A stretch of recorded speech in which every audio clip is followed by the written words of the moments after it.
Vrijeme je da ocijenimo profesore.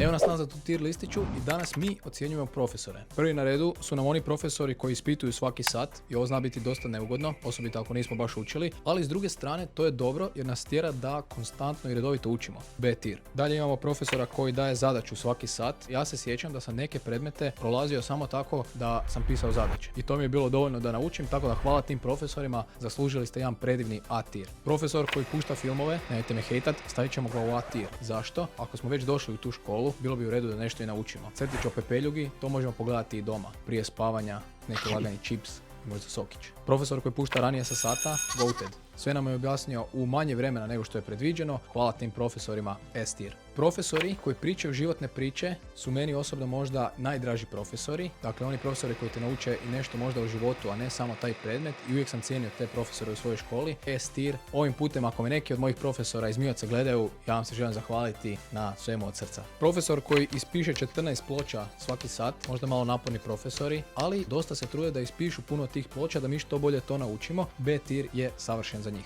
Profesor koji dijeli bilješke svaki sat u e-dnevnik, oni znaju šta se događa, znaju da ćemo to prepričavati, a i realno da toga nema, ne bi mi imali serijal e-dnevnik i ne bi mogli napraviti ovako ovaj cool merch koji nosimo. Idemo u S tier. Profesora koji ti ne može zapamtiti ime, u njihovu obranu, njima svake godine u školu dolaze novi ljudi i budimo realni, to nekad zna biti malo teško, oni nas sve jednako vole, makar nam možda i ne znaju ime. B tier. I zadnje na redu imamo profesore koji dijele jedinice za prepisivanje, to neće ići u F tier, nego u A tier. Zato što ti profesori nas tom strogom kaznom dosta dobro odgoje. Kažu nam da prepisivanje nije u redu, da se potrudimo nešto naučiti, to će nam sigurno dobro doći u životu. I evo ga, završili smo još jedan tier listić, napiši nam u komentare se slažeš s nama, a ako nemaš ovu cool majicu ili neku drugu, odi na link u opisu profila i tamo ju možeš nabaviti.